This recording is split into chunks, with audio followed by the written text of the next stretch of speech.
নিউজিল্যান্ডকে চমকে দিতে এবার ভিন্ন চিন্তা নিয়ে মাঠে নামছে বাংলাদেশ। পিসিবির প্রধান কিউরেটর টনি হেমিং যে ধারণা দিলেন তাতে আজ রান বন্যায় ভাসতে পারে বাংলাদেশ নিউজিল্যান্ড ম্যাচ। এমন অবস্থায় রান বন্যায় নিউজিল্যান্ড বাংলাদেশকে ভাসাবে নাকি বাংলাদেশ ভাসাবে নিউজিল্যান্ডকে, সেটাই এখন দেখার বিষয়। তবে বাংলাদেশ বলছে মাঠে আজ ভিন্ন কিছু দেখাবে টাইগাররা, কিন্তু সেই ভিন্ন চিন্তাটা মূলত কী? নিউজিল্যান্ডের বিপক্ষে আজ কোন চমক দেখাবে টাইগাররা? এ নিয়ে থাকছে আজকের প্রতিবেদন এবং আপনাদের সঙ্গে আছি আমি মামুনুর রহমান।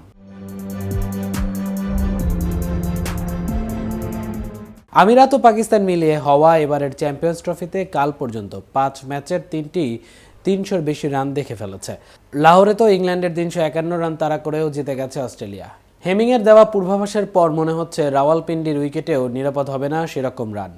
বাংলাদেশ দলের কোচ ফিল সিমন্সেরও সেটাই ধারণা। কাল সংবাদ সম্মেলনে কোচ বলেছেন এটা বড় রানের মাঠ এবং সেটা আমরা কাল লাহোরেও দেখেছি। কাজেই বড় রান লক্ষ্য আমাদের, রান করতে হবে 300-র বেশি। কাল দুপুরে নিউজিল্যান্ড অধিনায়ক মিচেল স্যান্টনারও একই কথা বলেছেন। বড় রানে চোখ তাদেরও, কিন্তু নিউজিল্যান্ড যদি আগে ব্যাট করে 300-350 করে ফেলে সেটা তাড়া করে জেতার সমর্থকই আছে বাংলাদেশের ব্যাটসম্যানদের। বিশেষ করে দুবাইয়ের টপ অর্ডারকে অমন ভেঙে পড়তে দেখে সে আশা করাটাই অসম্ভব মনে হচ্ছে। তবে সিমন্স যেহেতু কোচ, তিনি আশা ছাড়বেন কেন? টাইগার কোচ বললেন, গত 5টি ওয়ানডেতে আমরা কয়েকবারই 300-র বেশি রান করেছি, কাজেই আমাদের তা করার সামর্থ্য আছে। সবশেষ ম্যাচে আমরা ভালো শুরু করিনি, যদি শুরুটা ভালো করি আমরা 300-র বেশি রান করতে পারবো। কয়েকবার অবশ্য নয়, দুবাইয়ে হওয়া ভারত ম্যাচটা বাদ দিলেও আগের 5 ওয়ানডেতে মাত্র একবারই 300-র বেশি রান করেছিল বাংলাদেশ। গত বছরের ডিসেম্বরে ওয়েস্ট ইন্ডিজের সফরের সেই ম্যাচে 321 রান করেও অবশ্য 4 উইকেটে হারতে হয়েছিল 25 বল বাকি থাকতেই। অর্থাৎ 300 রান যদি এনেও দেন ব্যাটসম্যানরা, সেটাকে নিরাপদ রাখতে বোলারদের সামর্থ্য নিয়ে প্রশ্ন থাকছে। সিমন্স আরও সুন্দর একটা ব্যাখ্যা দিয়েছেন, যেটা আসলে সবারই জানা।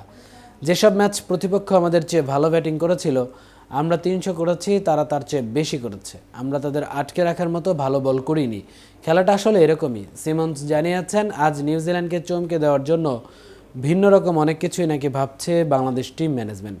বলা যায় কিছুটা বাধ্য হচ্ছে ভাবতে, কারণ পরশুর মতো কাল সন্ধ্যায়ও নেটে ব্যাটিং করা মাহমুদুল্লাহ আজ খেলবেন কিনা সেটি কাল অনুশীলনে নামার আগেও নিশ্চিত করে বলতে পারেননি কোচ।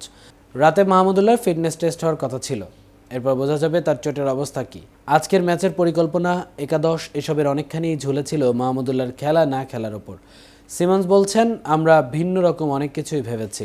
প্রথমত দেখতে হবে মাহমুদুল্লাহ ফিট কিনা, এরপরে আমরা ঠিক করব কিভাবে দলে ভারসাম্য আনা যায়।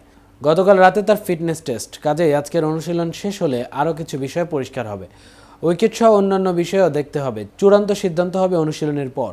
এখনকার মতো এই পর্যন্তই। কেটিভির সাথে থাকার জন্য ধন্যবাদ।